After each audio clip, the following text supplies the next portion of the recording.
Hello दोस्तों, आज मैं फिर आपके लिए एक नई कहानी लेकर आई हूँ। अगर आप हमारे चैनल पर पहली बार आए हैं तो प्लीज़ हमारे चैनल को सब्सक्राइब करें और वीडियो को ज़्यादा से ज़्यादा लाइक और शेयर कीजिएगा। कहानी की शुरुआत करते हैं।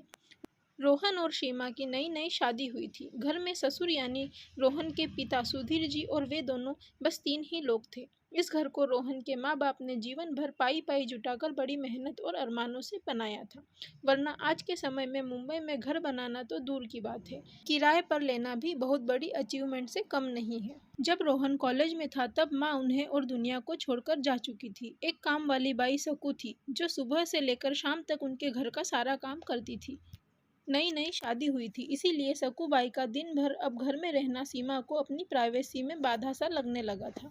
इसीलिए अब सकूबाई सुबह खाना बनाना, कपड़े और पोछा करने के बाद चली जाती और वापस शाम को आकर खाना बनाती।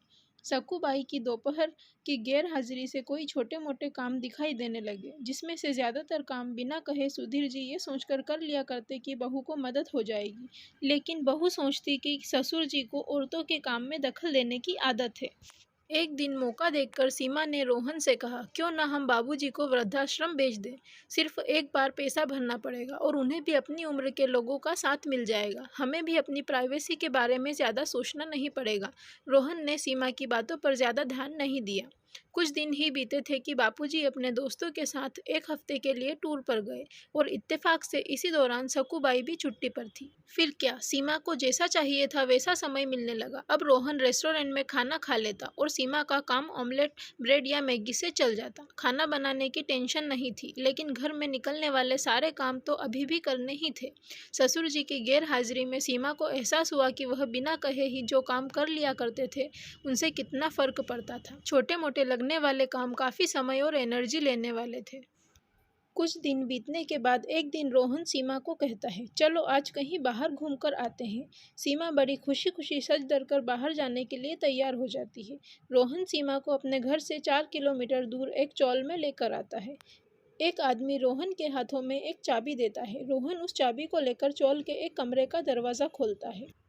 कमरा खुलते ही 2 रूम वाले उस छोटे से अंधेरे भरे घर के अंदर रोहन सीमा को लेकर जाता है और कहता है, कैसा लगा तुम्हें हमारा नया घर। रोहन कहता है, हम अगले महीने से इसी मकान को भाड़े से लेकर रहेंगे और अलग अपनी प्राइवेसी का मज़ा लेंगे। अभी मेरी आमदनी के हिसाब से हम इसी को अफोर्ड कर सकते हैं। रोहन का व्यवहार सीमा के समझ में नहीं आया। वह चौंकते हुए कहती है, हमारे पास अपना इतना बड़ा घर तो है, फिर क्यों हम भाड़े से रहेंगे। रोहन उसे टोकते हुए कहता है, सोच समझ कर बोला करो। वह हमारा घर नहीं है, वह माँ बाबूजी का है। तुम्हारे पास 1 महीना है सोचने के लिए कि तुम्हें आगे क्या करना है। दोनों वहाँ से वापस अपने घर लौट आते हैं।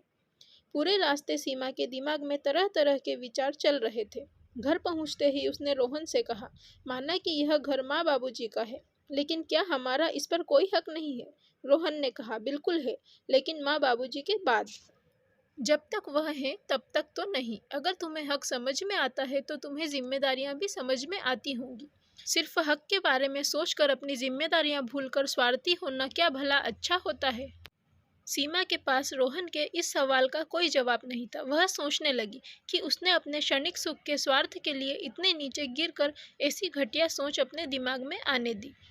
उसे मन ही मन पछतावा होने लगा। सीमा रोहन से बोली, मुझे माफ़ कर दीजिए, मैं सच में स्वार्थी हो गई थी, मुझसे बहुत बड़ी गलती हो गई। रोहन बोला, तुम्हें पछतावा हुआ, मेरे लिए यही काफ़ी है। मैं तुमसे नाराज़ नहीं हूँ। बेटे और बहू का यह वार्तालाप सुधीर जी दरवाजे पर खड़े होकर सुन रहे थे।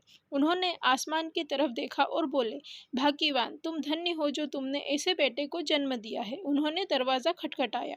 बहू ने दरवाज़ा खोला तो उनके हाथों में पकड़ी थैली में से उसे गर्मा गर्म समोसों की सुगंध आने लगी।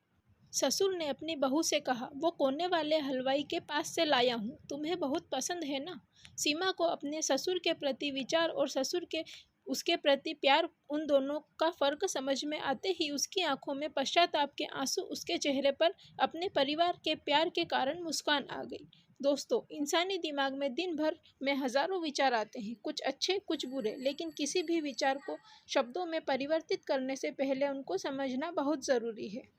अक्सर विचार और वास्तविकता एक दूसरे से मेल नहीं खाते हैं। हमारे बुजुर्ग जो हमें बोझ लगते हैं, जिनसे हम बात बात में चिढ़ जाते हैं, और ऐसा इसीलिए होता है क्योंकि हम स्वार्थी होकर सोचते हैं और हम उनके योगदान को समझ नहीं पाते। वह हमारे जीवन में बहुत अहम किरदार निभाते हैं। दोस्तों, अगर आपको मेरी ये छोटी सी कहानी पसंद आई हो तो प्लीज़ हमारे चैनल को सब्सक्राइब करें और वीडियो को ज़्यादा से ज़्यादा लाइक और शेयर करें। धन्यवाद। Thank you for watching.